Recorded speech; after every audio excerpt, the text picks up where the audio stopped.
Obrigado a Deus pela minha vida, pela missão de presidir o Brasil e pela oportunidade de restabelecer a verdade, o que é bom para todos nós.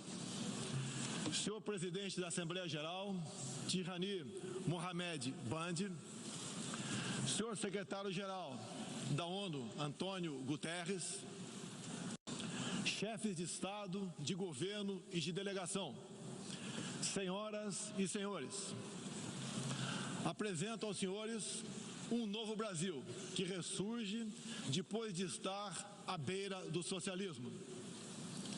Um Brasil que está sendo reconstruído a partir dos anseios e dos ideais de seu povo. No meu governo, o Brasil vem trabalhando para reconquistar a confiança do mundo, diminuindo o desemprego, a violência e o risco para os negócios, por meio da desburocratização, da desregulamentação e, em especial, pelo exemplo. Meu país esteve muito próximo do socialismo, o que nos colocou numa situação de corrupção generalizada, grave recessão econômica, altas taxas de criminalidade e de ataques ininterruptos aos valores familiares e religiosos que formam nossas tradições. Em 2013, um acordo entre o governo petista e a ditadura cubana trouxe ao Brasil 10 mil médicos sem nenhuma comprovação profissional. Foram impedidos de trazer cônjuges e filhos.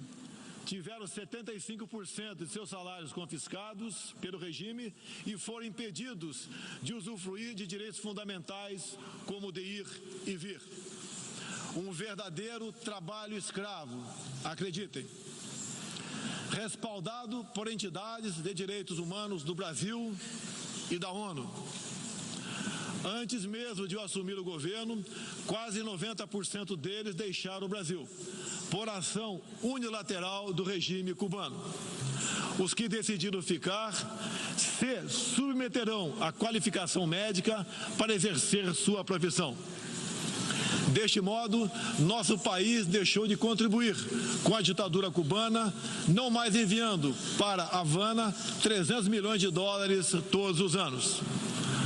A história nos mostra que já nos anos 60, agentes cubanos foram enviados a diversos países para colaborar com a implementação de ditaduras.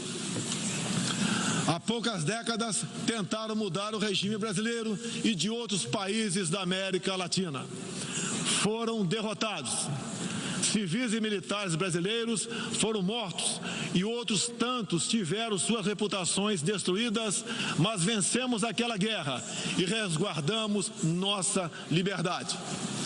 Na Venezuela, esses agentes do regime cubano, levados por Hugo Chávez, também chegaram e hoje são aproximadamente 60 mil que controlam e interferem em todas as áreas da sociedade local, principalmente na inteligência e na defesa. A Venezuela, outrora um país pujante e democrático, hoje experimenta a crueldade do socialismo. O socialismo está dando certo na Venezuela. Todos estão pobres e sem liberdade. O Brasil também sente os impactos da ditadura venezuelana. Dos mais de 4 milhões que fugiram do país, uma parte migrou para o Brasil, fugindo da fome e da violência. Temos feito a nossa parte para ajudá-los através da Operação Acolhida, realizada pelo Exército Brasileiro e elogiada mundialmente. Trabalhamos com outros países, entre eles os Estados Unidos, para que a democracia seja restabelecida na Venezuela, mas também nos empenhamos duramente para que outros países da América do Sul não experimentem esse nefasto regime. O Foro de São Paulo, organização criminosa, criada em 90 por Fidel Castro, Lula e Chávez, para difundir e implementar o socialismo na América Latina, ainda continua vivo e tem que ser combatido. Senhoras e senhores, em busca de prosperidade, estamos adotando políticas que nos aproximem de países outros que se desenvolveram e consolidaram suas democracias. Não pode haver liberdade política sem que haja também liberdade econômica. E vice-versa. O livre mercado, as concessões e as privatizações já se fazem presentes hoje no Brasil. A economia está reagindo ao romper vícios e amarras de quase 2 décadas de irresponsabilidade fiscal, aparelhamento do Estado e corrupção generalizada.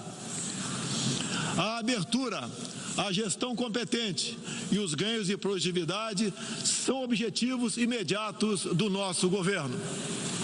Estamos abrindo a economia e nos integrando às cadeias globais de valor. Em apenas 8 meses, concluímos os 2 maiores acordos comerciais da história do país, aqueles firmados entre o Mercosul e a União Europeia, e entre o Mercosul e a Área Europeia de Livre Comércio, o EFTA. Pretendemos seguir adiante com vários outros acordos nos próximos meses. Estamos prontos também para iniciar nosso processo de adesão à Organização para a Cooperação de Desenvolvimento Econômico, OCDE. Já estamos adiantados, adotando as práticas mundiais mais elevadas em todos os terrenos, desde a regulação financeira até a proteção ambiental. Senhorita Isani Calapalo, indígena aqui presente do Brasil. Agora vamos falar de Amazônia. Em primeiro lugar, meu governo tem o compromisso solene com a preservação do meio ambiente e do desenvolvimento sustentável em benefício do Brasil. O Brasil é um dos países mais ricos em biodiversidade e riquezas minerais. Nossa Amazônia é maior que toda a Europa Ocidental e permanece praticamente intocada. Prova de que somos um dos países que mais protege o meio ambiente. Nessa época do ano, o clima seco e os ventos favorecem queimadas espontâneas e também as criminosas. Vale ressaltar que existem queimadas praticadas por índios e populações locais, como parte de sua respectiva cultura e forma de sobrevivência. Problemas qualquer país os tem. Contudo, os ataques sensacionalistas que sofremos por grande parte da mídia internacional, devido aos focos de incêndio na Amazônia, despertaram nosso sentimento patriótico. É uma falácia dizer que a Amazônia é patrimônio da humanidade e um equívoco, como atestam os cientistas, afirmar que a Amazônia, a nossa floresta, é o pulmão do mundo. Valendo-se dessas falácias, um ou outro país, em vez de ajudar, embarcou nas mentiras da mídia e se portou de forma desrespeitosa com espírito colonialista. Questionaram aquilo que nos é mais sagrado, a nossa soberania. Um deles, por ocasião do encontro do G7, ousou sugerir aplicar sanções ao Brasil sem sequer nos ouvir. Agradeço àqueles que não aceitaram levar adiante essa absurda proposta. Em especial, o presidente Donald Trump, que bem sintetizou o espírito que deve reinar entre os países da ONU. Respeito à liberdade e à soberania de cada um de nós. Hoje, 14% do território brasileiro está demarcado como terra indígena, mas é preciso entender que nossos nativos são seres humanos, exatamente como qualquer um de nós. Eles querem e merecem usufruir dos mesmos direitos de que todos nós. Quero deixar claro, o Brasil não vai aumentar para 20% sua área já demarcada como terra indígena, como alguns chefes de Estado gostariam que acontecesse. Existe no Brasil 225 povos indígenas, além de referências de 70 tribos vivendo em locais isolados. Cada povo ou tribo, com seu cacique, sua cultura, suas tradições, seus costumes e, principalmente, sua forma de ver o mundo. A visão de um líder indígena não representa a de todos os índios brasileiros.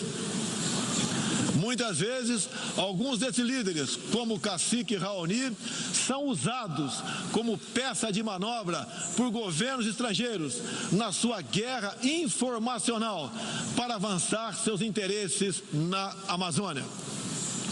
Infelizmente, algumas pessoas de dentro e de fora do Brasil, apoiadas por ONGs, teimam em tratar e manter nossos índios como verdadeiros homens das cavernas.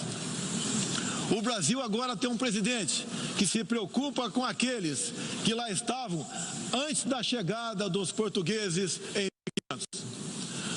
O índio não quer ser latifundiário, pobre em cima de terra rica, especialmente das terras mais ricas do mundo. É o caso das reservas Yanomami e Raposa Serra do Sol. Nessas reservas existe grande abundância de ouro, diamante, urânio, nióbio e terras raras, entre outros. E esses territórios são enormes. A reserva Yanomami sozinha conta com aproximadamente 95 mil quilômetros quadrados, o equivalente ao tamanho de Portugal ou da Hungria, embora apenas 15 mil índios vivam nessa área.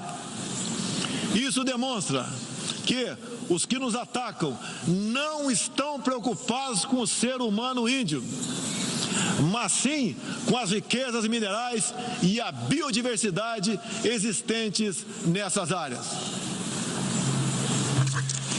E para mostrar aos senhores que não existe uma autoridade única entre os índios, eu quero ler uma carta aqui de grande parte das comunidades indígenas endereçadas para os senhores. O grupo de agricultores indígenas do Brasil, formado por diversas etnias e com representantes por todas as unidades da federação, que habitam uma área de mais de 30 milhões de hectares no território brasileiro, vem respeitosamente perante a sociedade brasileira endossar apoio total e restrito à indígena Izani Calapalo, aqui presente, do Parque Indígena do Xingu, Mato Grosso, que a mesma possa, na Assembleia das Nações Unidas, em Nova York, Estados Unidos, externar toda a realidade vivida pelos povos indígenas do Brasil, bem como trazer à tona o atual quadro de mentiras propagado pela mídia nacional e internacional, que insistem em fazer dos povos indígenas do Brasil uma reserva de mercado sem fim, atendendo interesses estrangeiros de países que ainda enxergam no Brasil uma colônia, sem regras e sem soberania. O Brasil possui 14% do seu território nacional regularizado como terras indígenas e muitas comunidades estão sedentas para que o desenvolvimento dessa parte do Brasil finalmente ocorra sem amarras ideológicas ou burocráticas. Isso facilitará o alcance de uma maior qualidade de vida nas áreas do empreendedorismo, saúde e educação. Uma nova política indigenista no Brasil é necessária. O tempo urge. Medidas arrojadas podem e devem ser incentivadas na busca pela autonomia econômica dos indígenas. Certamente que, se um conjunto de decisões vier nesse sentido, poderemos vislumbrar um novo modelo para a questão indígena brasileira. Um novo tempo para as comunidades indígenas é fundamental. A situação de extrema pobreza em que se encontram, sobrevivendo tão somente do Bolsa Família e de cestas básicas, nunca representou dignidade e desenvolvimento. O ambientalismo radical e o indigenismo ultrapassado e fora de sintonia com o que querem os povos indígenas, representa o atraso, a marginalização e a completa ausência de cidadania. A realidade ora posta impõe que o mundo, na arena da Assembleia das Nações Unidas, possa conhecer nossos desejos e aspirações na voz da indígena Izani Kalapalo, que transmitirá o real quadro do meio ambiente e das comunidades indígenas brasileiras. Portanto, Izani Kalapalo goza de confiança e do prestígio da liderança indígena interessada em desenvolvimento, empoderamento e protagonismo, estando apta para representar as etnias relacionadas anexas, que são 52. Acabou o monopólio do senhor Raoni. A Organização das Nações Unidas teve papel fundamental na superação do colonialismo e não pode aceitar que essa mentalidade regresse a essas salas e corredores sob qualquer pretexto. Não podemos esquecer que o mundo necessita ser alimentado. A França e a Alemanha, por exemplo, usam mais de 50% de seus territórios para a agricultura. Já o Brasil usa apenas 8% de terras para a produção de alimentos. 61% do nosso território é preservado. Nossa política é de tolerância zero para com a criminalidade, aí incluídos os crimes ambientais.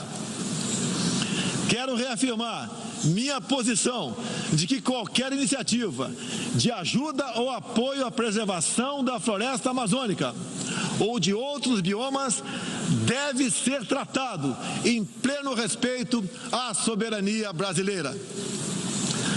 Também rechaçamos as tentativas de instrumentalizar a questão ambiental ou a política indigenista em prol de interesses políticos e econômicos externos, em especial os disfarçados de boas intenções. Estamos prontos para, em parcerias e agregando valor, aproveitar de forma sustentável todo o nosso potencial. O Brasil reafirma seu compromisso intransigente com os mais altos padrões de direitos humanos, com a defesa da democracia e da liberdade de expressão religiosa e de imprensa.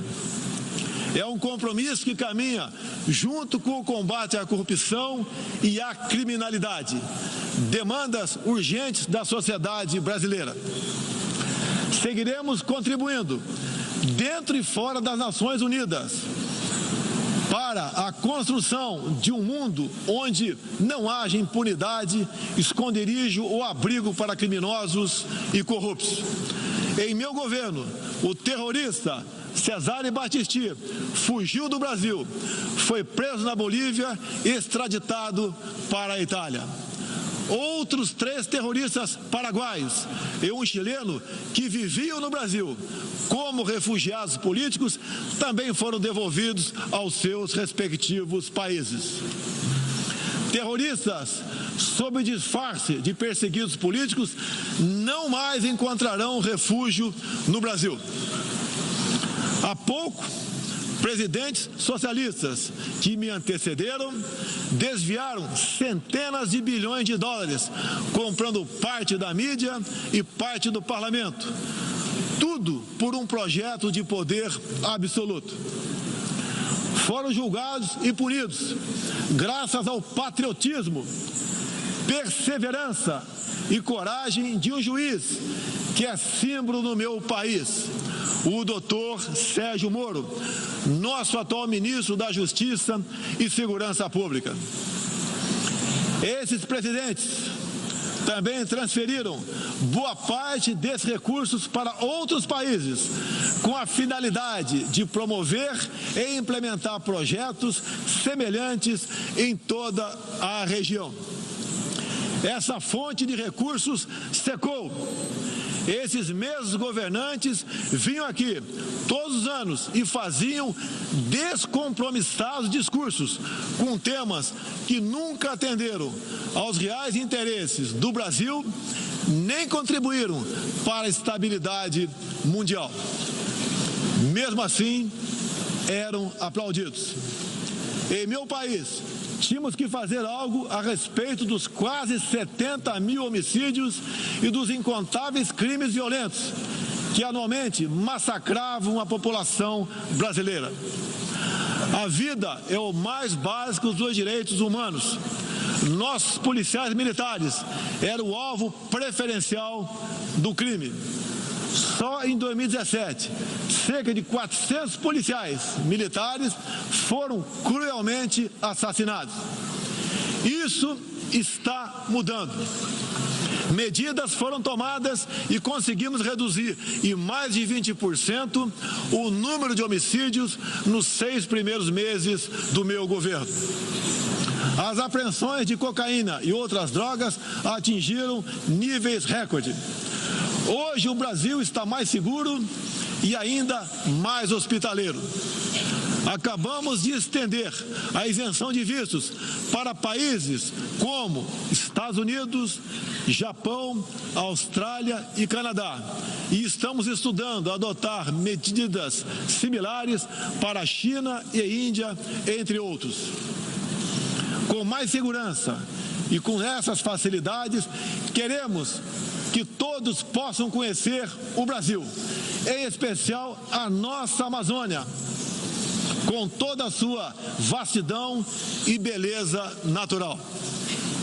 Ela não está sendo devastada e nem consumida pelo fogo, como diz mentirosamente a mídia. Cada um de vocês pode comprovar o que estou falando agora. Não deixe de conhecer o Brasil. Ele é muito diferente daquele estampado em muitos jornais e televisões. A perseguição religiosa é um flagelo que devemos combater de forma incansável. Nos últimos anos, testemunhamos em diferentes regiões ataques covardes que vitimaram fiéis congregados em igrejas, sinagogas e mesquitas. O Brasil condena energicamente todos esses atos e está pronto a colaborar com outros países para a proteção daqueles que se veem oprimidos por causa de sua fé. Preocupam o povo brasileiro, em particular a crescente perseguição, a discriminação e a violência contra missionários e minorias religiosas em diferentes regiões do mundo. Por isso, apoiamos a criação do Dia Internacional em memória das vítimas de atos de violência baseados em religião ou crença. Nessa data, recordaremos anualmente aqueles que sofrem as consequências nefastas da perseguição religiosa. É inadmissível que em pleno século XXI, com tantos instrumentos, tratados e organismos com a finalidade de resguardar direitos de todo tipo e de toda sorte, ainda haja milhões de cristãos e pessoas de outras religiões que perdem sua vida ou sua liberdade em razão de sua fé. A devoção do Brasil à causa da paz se comprova pelo sólido histórico de contribuições para as missões da ONU. Há 70 anos, o Brasil tem dado contribuição efetiva para as operações de manutenção da paz das Nações Unidas. Apoiamos todos os esforços para que essas missões se tornem mais efetivas e tragam benefícios reais e concretos para os países que as recebem. Nas circunstâncias mais variadas, no Haiti, no Líbano, na República Democrática do Congo, os contingentes brasileiros são reconhecidos pela qualidade de seu trabalho e pelo respeito à população, aos direitos humanos e aos princípios que norteiam as operações de manutenção de paz. Reafirmo nossa disposição de manter contribuição concreta às missões da ONU, inclusive no que diz respeito ao treinamento e à capacitação de tropas, área em que temos reconhecida experiência.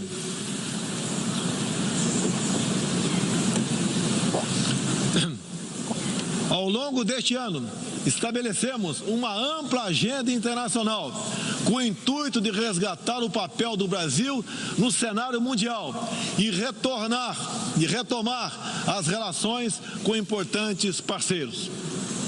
Em janeiro, estivemos em Davos, onde apresentamos nosso ambicioso programa de reformas para investidores de todo o mundo. Em março, visitamos Washington, onde lançamos uma parceria abrangente e ousada com o governo dos Estados Unidos em todas as áreas, com destaque para a coordenação política e para a cooperação econômica e militar. Ainda em março, estivemos no Chile, onde foi lançado o ProSul, importante iniciativa para garantir que a América do Sul se consolide como um espaço de democracia e de liberdade. Na sequência, visitamos Israel, onde identificamos inúmeras oportunidades de cooperação, em especial na área de tecnologia e segurança. Agradeço a Israel o apoio no combate aos recentes desastres ocorridos em meu país. Visitamos também um de nossos grandes parceiros no Cone Sul, a Argentina, com o presidente Maurício Macri e nossos sócios do Uruguai e do Paraguai, afastamos do Mercosul a ideologia e conquistamos importantes vitórias comerciais, ao concluir negociações que já se arrastavam por décadas. Ainda este ano, visitaremos importantes parceiros asiáticos, tanto no Extremo Oriente quanto no Oriente Médio. Essas visitas reforçarão a amizade e o aprofundamento das relações com Japão, China, Arábia Saudita, Emirados Árabes e Catar. Pretendemos seguir o mesmo caminho com todo o mundo árabe e a Ásia. Também estamos ansiosos para visitar nossos parceiros e amigos na África, na Oceania e na Europa. Como os senhores podem ver, o Brasil é um país aberto ao mundo em busca de parcerias com todos os que tenham interesse em trabalhar pela prosperidade, pela paz e pela liberdade. Senhoras e senhores, o Brasil que represento é um país que está se reerguendo, revigorando parcerias e reconquistando sua confiança política e econômica. Estamos preparados para assumir as responsabilidades que nos cabem no sistema internacional. Durante as últimas décadas, nos deixamos seduzir, sem perceber, por sistemas ideológicos de pensamento que não buscavam a verdade, mas o poder absoluto. A ideologia se instalou no terreno da cultura, da educação e da mídia, dominando meios de comunicação, universidades e escolas. A ideologia invadiu nossos lares para investir contra a célula máter de qualquer sociedade saudável, a família. Tento ainda destruir a inocência de nossas crianças, pervertendo até mesmo a identidade mais básica e elementar, a biológica. O politicamente correto passou a dominar o debate público para expulsar a racionalidade e substituí-la pela manipulação, pela repetição de clichês e pelas palavras de ordem. A ideologia invadiu a própria alma humana, para dela expulsar Deus e a dignidade com que Ele nos revestiu. E, com esses métodos, essa ideologia sempre deixou um rastro de morte, ignorância e miséria por onde passou. Sou prova viva disso. Fui covardemente esfaqueado por um militante de esquerda e só sobrevivi por um milagre de Deus. Mais uma vez, agradeço a Deus pela minha vida. A ONU pode ajudar a derrotar o ambiente materialista e ideológico, que compromete alguns princípios básicos da dignidade humana. Essa organização foi criada para promover a paz entre nações soberanas e o progresso social com liberdade, conforme o preâmbulo de sua carta. Nas questões do clima, da democracia, dos direitos humanos, da igualdade de direitos e deveres entre homens e mulheres, e em tantas outras, tudo o que precisamos é isso: contemplar a verdade seguindo João 8,32. E conhecereis a verdade, e a verdade vos libertará. Todos os nossos instrumentos, nacionais e internacionais, devem estar direcionados, em última instância, para esse objetivo. Não estamos aqui para apagar nacionalidades e soberanias, em nome de um interesse global abstrato. Esta não é a organização do interesse global, é a Organização das Nações Unidas.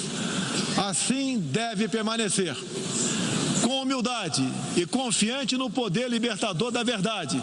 Estejam certos de que poderão contar com este novo Brasil que aqui apresento aos senhores e senhoras. Agradeço a todos pela graça e pela glória de Deus. Meu muito obrigado.